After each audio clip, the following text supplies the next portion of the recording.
Hi friends, నమస్తే. నేను మీ Pramila. Welcome to Vantasagaram. Friends, వంటసాగరంలో ఈరోజు మనము ఎగ్ దోశను ప్రిపేర్ చేసుకుందాము. చాలా క్విక్గా, సింపుల్గా అయిపోతుంది. మీరు కూడా ఒకసారి ట్రై చేసి ఎలా ఉందో కామెంట్ చేయండి. నచ్చితే కంపల్సరీ లైక్ చేసి షేర్ చేయండి. అలాగే మన ఛానల్ సబ్స్క్రైబ్ చేసుకోవడం మర్చిపోకండి.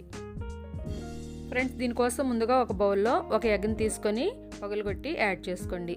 దీనిలో 1/2 టీ స్పూన్ కారం, కొద్దిగా సాల్ట్ను యాడ్ చేసుకోండి. బాగా మిక్స్ చేసుకోండి. ఈ విధంగా మిక్స్ చేసుకున్న తర్వాత దీన్ని ప్రక్కన పెట్టుకోండి. ఇప్పుడు మనము ఎగ్ దోశను ప్రిపేర్ చేసుకుందాం. దీనికోసం స్టవ్ మీద ఒక పెనం పెట్టుకొని కొద్దిగా ఆయిల్ అప్లై చేసుకొని ఒక గరిటె దోశ బ్యాటర్ని తీసుకొని యాడ్ చేయండి. దీన్ని ఈవెన్గా స్ప్రెడ్ చేయండి. తర్వాత మనం రెడీ చేసి పెట్టుకున్న ఎగ్ మిక్స్ని కూడా దాని మీద యాడ్ చేసుకొని ఈవెన్గా స్ప్రెడ్ చేయండి.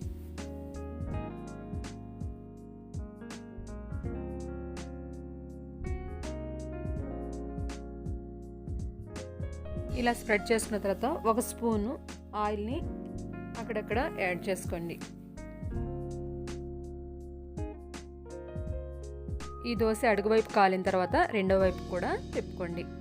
ఈ విధంగా రెండు వైపులు కాలిన తర్వాత దీన్ని ప్లేట్లోకి ట్రాన్స్ఫర్ చేసుకోండి. అంతేనండి, ఎగ్ దోశ రెడీ.